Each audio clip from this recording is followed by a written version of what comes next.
नमस्कार दोस्तों, हरे कृष्णा, राधे राधे। व्रत विधि उपाय में सभी लोगों का स्वागत करती हूँ। दोस्तों, कैसे हैं आप सब लोग? बड़े धूमधाम से हमने जन्माष्टमी मनाया है, अब मनाएंगे राधा अष्टमी। राधा अष्टमी में हम कब मनाएंगे और कुछ आवश्यक सवाल जो हमेशा आता रहता है, तो चलिए उसी बारे में आज बात करेंगे। तो देखिए, राधा अष्टमी शुरू हो रहा है, जो अष्टमी तिथि है वो शुरू हो रहा है 3 सितंबर दोपहर को 12:25 से, और समाप्त हो रहे 4 सितंबर सुबह 10:40 तक। तो ये उदय तिथि के हिसाब से अगर आप देखेंगे तो 4 तारीख को ही राधा अष्टमी मनाया जाएगा। वैसे मथुरा, वृंदावन, बरसना हर जगह पे 4 तारीख को राधा अष्टमी मनाई जाएगी। तो हम भी 4 तारीख को मनाएंगे। अब देखिए, राधा अष्टमी कब मनाना चाहिए? तो शास्त्र के अनुसार कुछ शास्त्रों में यही लिखा है कि जैसे कान्हा जी की जन्म रात की 12 बजे हुई थी, वैसे राधा रानी की प्रकट दिवस मनाया जाता है।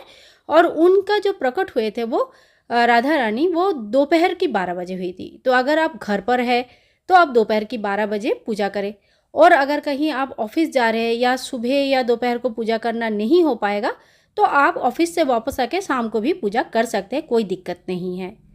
अब दूसरी सवाल में आते हैं कि राधा अष्टमी कौन कौन मना सकते हैं। तो राधा अष्टमी वो तमाम लोग जिन्होंने कृष्ण जन्माष्टमी बड़े धूमधाम से मनाया है, कृष्ण जन्माष्टमी मनाया है, और वो सभी को राधा अष्टमी मनाना चाहिए। वैसे राधा अष्टमी छोटे बड़े बूढ़े, लेडीज़ जेंट्स जो भी है सभी लोग मना सकते हैं, कोई दिक्कत नहीं है। ये राधा अष्टमी जो होते हैं ये राधा रानी की प्रकट दिवस या जन्म दिवस बोल सकते हैं। तो इस दिन को बड़े ही हर्ष उल्लास के साथ उत्सव की तरह मनाया जाता है। अब नेक्स्ट क्वेश्चन में आता है कि राधा रानी की प्रिय रंग क्या होता है। तो वैसे तो देखिए, अभी हर साल लोगों को लगता है कि एक ही कलर क्यों पहना हो, तो अलग अलग कलर लाते हैं। तो आप जो भी दिल से लाते हैं वो पहना सकते हैं, ऐसा कोई प्रॉब्लम नहीं है।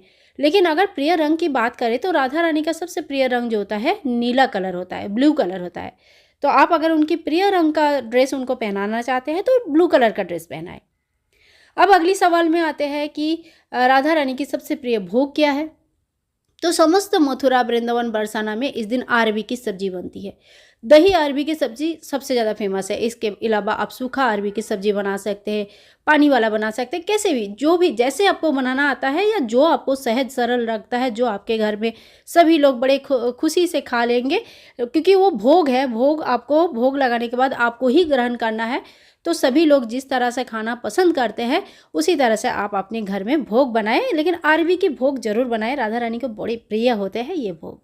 इसके बाद आते हैं कि राधा अष्टमी के दिन क्या राधा रानी का भी हमारा उसी तरह से जन्म करवाना है जिस तरह से हमने कान्हा जी की जन्म करवाया है। तो मैं आपको ये कह दूं कि राधा अष्टमी के दिन राधा रानी के जन्म नहीं करवाया जाता है। राधा रानी को कहते हैं कि माता लक्ष्मी का ही एक स्वरूप है, और माता लक्ष्मी जन्म नहीं लेती है, माता लक्ष्मी की प्रकट होता है। जैसे माता सीता का प्रकट हुआ था, राधा रानी का भी उसी तरह से प्रकट हुआ था, प्रकट दिवस मनाया जाता है। तो इसीलिए उनकी जन्म नहीं करवाया जाता है, उनकी खाली जन्मदिन, जिसको बोल सकते हैं जन्म दिवस बोल सकते हैं, प्रकट दिवस बोल सकते हैं, तो वो मनाया जाता है और उत्सव की तरह मनाया जाता है। इसमें ककड़ी से या खीरा से जन्म बिल्कुल नहीं करवानी है। तो पूजा कैसे करेंगे, बहुत ही सहज सरल तरीके से बता देती हूँ कि सुबह सुबह उठ के बाकी दिन की तरह एकदम साफ़ सुथरा हो जाइए, स्नान आदि कर ले और फिर मंदिर की पूजा कर ले, सभी भगवान का पूजा धूप दिया जरूर कर ले।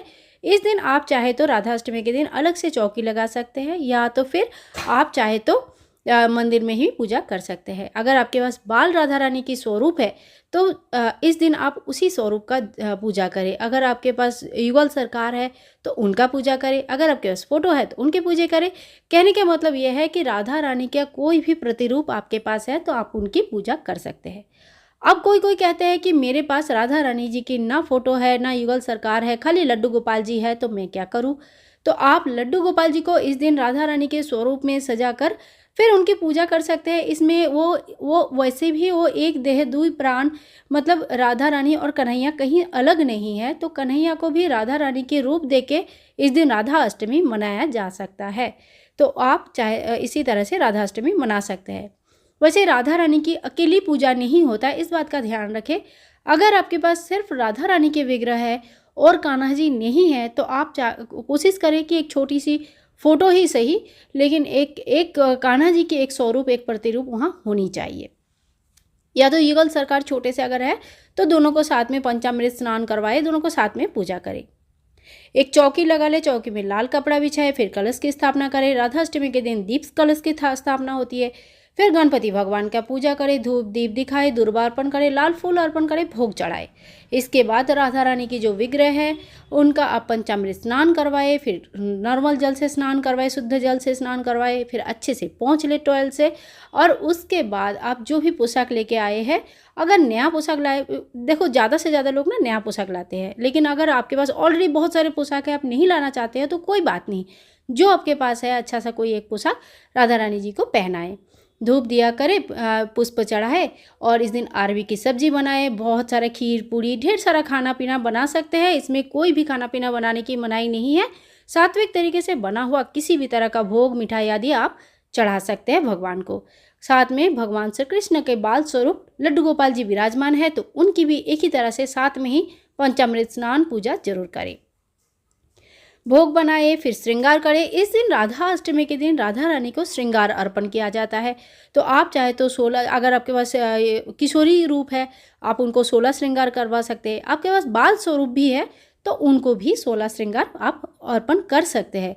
लोग पूछते हैं बाद में इसकी क्या करनी है, तो राधा रानी आप चाहे तो 16 श्रृंगार अर्पण करें, चाहे तो 3 करें, 5 करें, 7 करें, जितना आपसे हो पाता है उस तरह का श्रृंगार अर्पण आप कर सकते हैं। खुद भी प्रसाद स्वरूप ग्रहण कर सकते हैं, या तो फिर पूजा के बाद ही किसी बड़े को, घर में ही किसी बड़े को या पड़ोसी को या अपनी सास को या अपनी ननद को, अपनी बहन को, किसी को भी, कोई भी स्त्री को आप ये सुहागन स्त्री को दे सकते हैं। सिंदूर अगर चढ़ाते हैं तो सिंदूर अपने पास रखें, बाकी चीज़ें आप जो है दान स्वरूप दे सकते हैं। तो देखिए यही छोटी सी एक नियम है राधा अष्टमी का। इस पूजा में पूजा से ज़्यादा हर्ष उल्लास से मनाया जाता है, दिल से मनाया जाता है। और जैसे हम बच्चों का बर्थडे होता है तो बैलून से सजाते हैं, बढ़िया से डेकोरेशन करते हैं, झांकी लगाते हैं। तो अगर आप ऐसे भी करना चाहते हैं छोटा सा, जैसे बर्थडे पार्टी जैसा, थीम पार्टी जैसा, तो आप अपने हिसाब से, अपनी खुशी से, जैसा आपको ठीक लगे उस तरह से आप सजा के ठाकुर जी की, राधा रानी की पूजा कर सकते हैं।